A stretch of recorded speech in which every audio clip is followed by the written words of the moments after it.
Kemudian bagaimana undang-undang desa yang baru ini bisa dijadikan payung hukum untuk menyejahterakan warga desa? Dan bagaimana mencegah agar undang-undang desa ini tidak dijadikan sebagai ajang perebutan tahta dan dana bagi segelintir warga desa?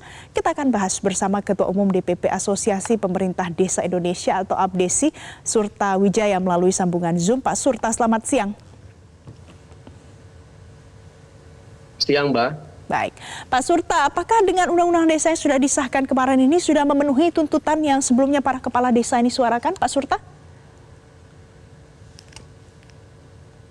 Alhamdulillah, sebagian besar sudah. Yang belum terpenuhi adalah? Kita nanti minta turunan pengelolaan dana desa, kita berharap adalah diatur oleh desa. Sementara ini kan masih diatur oleh pusat, artinya persentasenya adalah sementara ini kan 70% pusat, 30% desa. Kita berharap nanti turunannya adalah bahwa diatur oleh desa 70% dan 30% pusat untuk kepentingan nasional. Baik, itu alasannya mengapa Pak mengajukan tuntutan itu?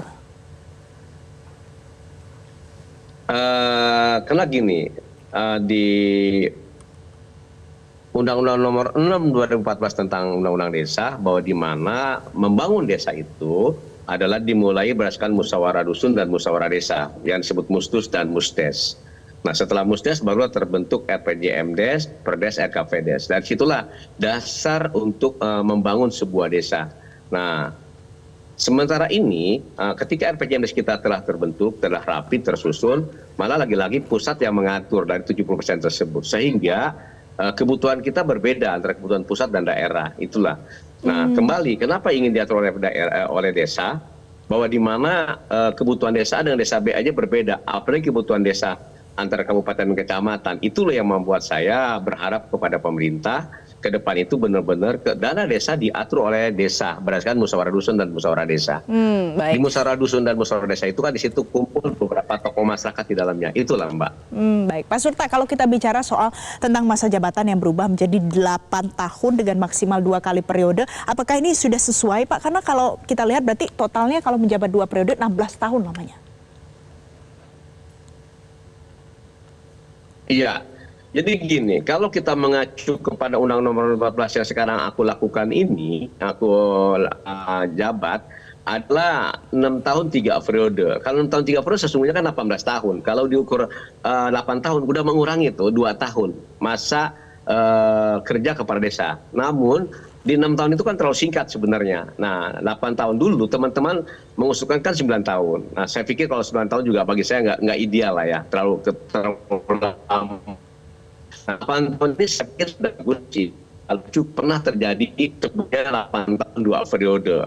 Kenapa minta 8 tahun, minta diperpanjang? Karena tadi pemilihan kepada saya itu tingkat polarisasi di tingkat masyarakat itu begitu lama untuk akhirnya masyarakat menjadi satu kesatuan yang utuh. Nah, ketika kita melaksanakan untuk pencairan harmonisasi terhadap masyarakat, itu sangat singkat ternyata. 6 tahun kadang masih ada polarisasi itu belum selesai. Nah, disinilah yang membuat kita ingin buru-buru diperpanjang diantaranya itu. Pak Surta, Anda mengatakan masa jabatan 6 tahun termasuk singkat, kemudian diberikan 8 tahun. Tapi kalau kita merujuk pada masa jabatan Presiden 5 tahun, banyak bisa berbuat segala macam infrastruktur bisa terbangun, macam-macam bisa dilakukan dalam kurun waktu 5 tahun. Bagaimana definisi singkat Anda sebenarnya?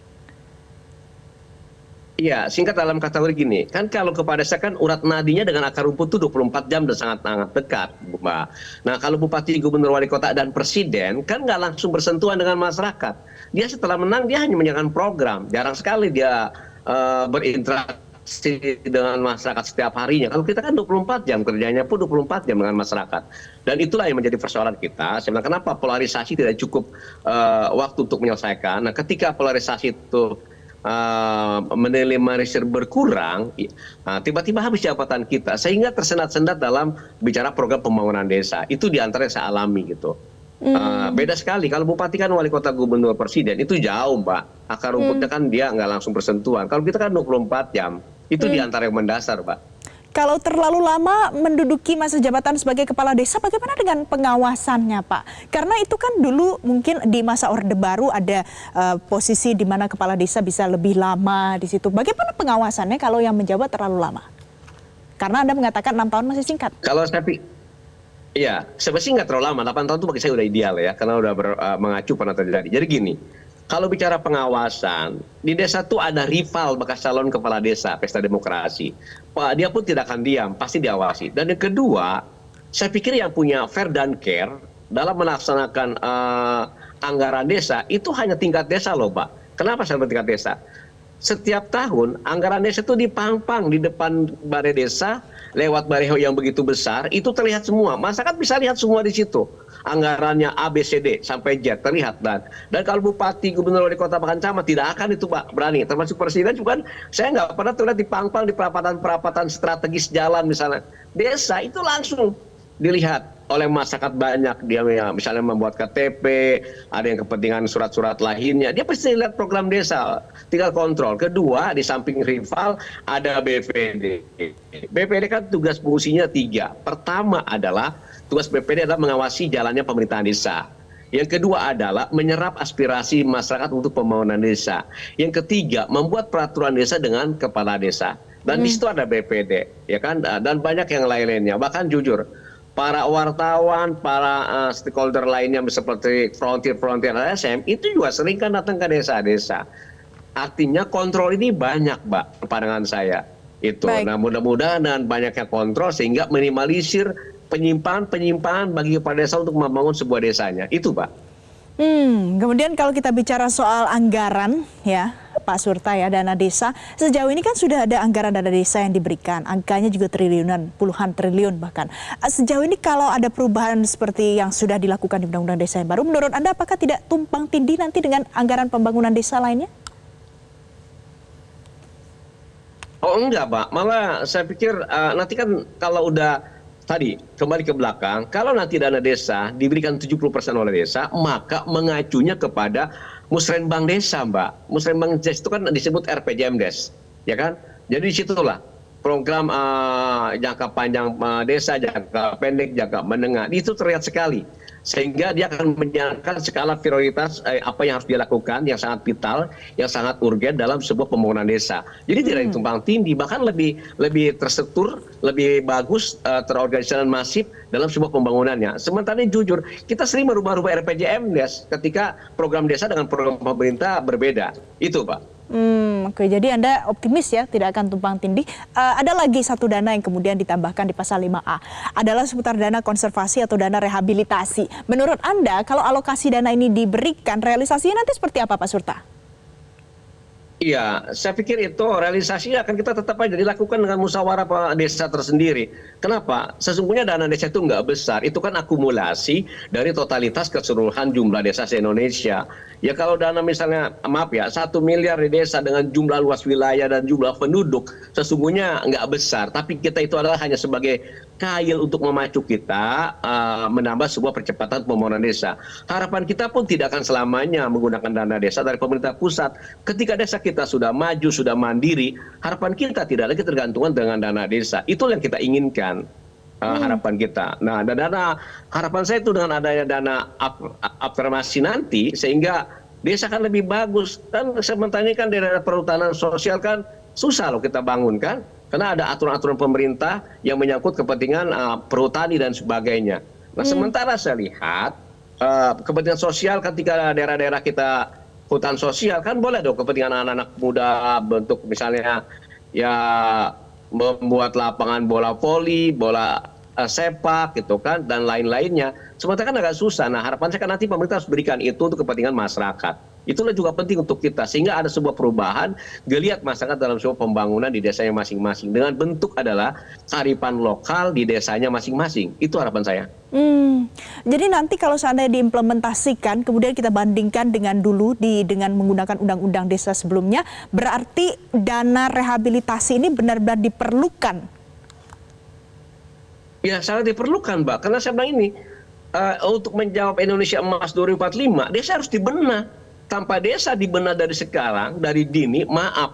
Bukan Indonesia emas, bisa Indonesia cemas nantinya. Dengan jumlah penduduk begitu besar, angkatan kerja begitu besar, tidak sebadan dengan lapangan kerja. Ini persoalan besar nanti, bisa adanya kriminalitas yang tinggi, angka kelaparan yang tinggi, bahkan nanti masyarakat desa lari ke perkotaan. Kan ini jadi salah nanti.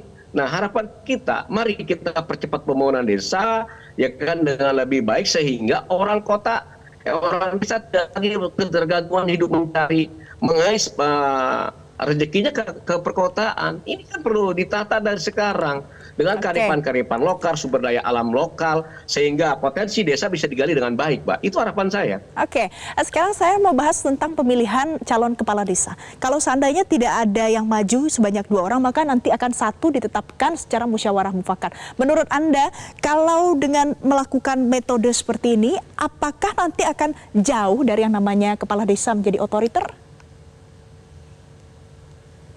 Oh, pandangan saya malah lebih bagus, Mbak. Jadi gini, kepala desa dalam sebuah pesta demokrasi sesungguhnya lebih dewasa dalam melaksanakan pesta demokrasi. Kenapa saya bilang lebih dewasa?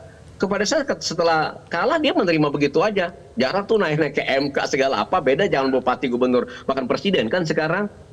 Kepala desa dewasa sekali. Kedua adalah sesungguhnya ketika tidak ada yang calon lagi, saya pikir harus ditetapkan. Sesungguhnya Indonesia ini mengacu kepada Pancasila yang keempat, kerakyatan yang dipimpin oleh hikmat, ya kan, berusaha keadilan dan musyawarah mufakat, itulah yang penting. Jadi pasal undang-undang Pancasila yang keempat itu musyawarah mufakat, sesungguhnya itu lebih bagus di desa. Itu harapan saya bisa dijalankan. Nah, itu pun ada tahapan-tahapan. Ketika tadi sekian hari dibuka oleh panitia pilkada tidak ada, maka harus ditetapkan. Daripada nanti kan timbul persoalan baru lagi. Karena berarti beliau itu mendapat sebuah kepercayaan yang begitu besar oleh masyarakat. Nah, bicara perpanjangan, bicara periodisasi, sesungguhnya masyarakat kalau tidak suka, jangan pun 8 tahun atau 1 periode 2 periode ya. Setengah perjalanan pun kalau nggak suka bisa didemo oleh masyarakat, Pak, Mbak, dalam sebuah kepemimpinan leadership tingkat desa. Saya pikir ini adalah sebuah perubahan yang lebih baik ke depan. Nah, tinggal bagaimana nanti kepala desa geliat membangun desanya harus lebih baik. Itu, Pak. Baik, jadi kalau tadi Anda sempat menyinggung soal menggugat ke Mahkamah Konstitusi itu adalah bagian dari demokrasi ya Pak Surta. Mudah-mudahan nanti dengan adanya Undang-Undang Desa ini bisa menjaga demokrasi di Indonesia bahkan sampai ke level desa. Terima kasih Pak Surta Wijaya, Ketua Umum Abdesi sudah bergabung bersama kami siang hari ini di Metro Siang. Jelajahi cara baru mendapatkan informasi. Download Metro TV Extend sekarang.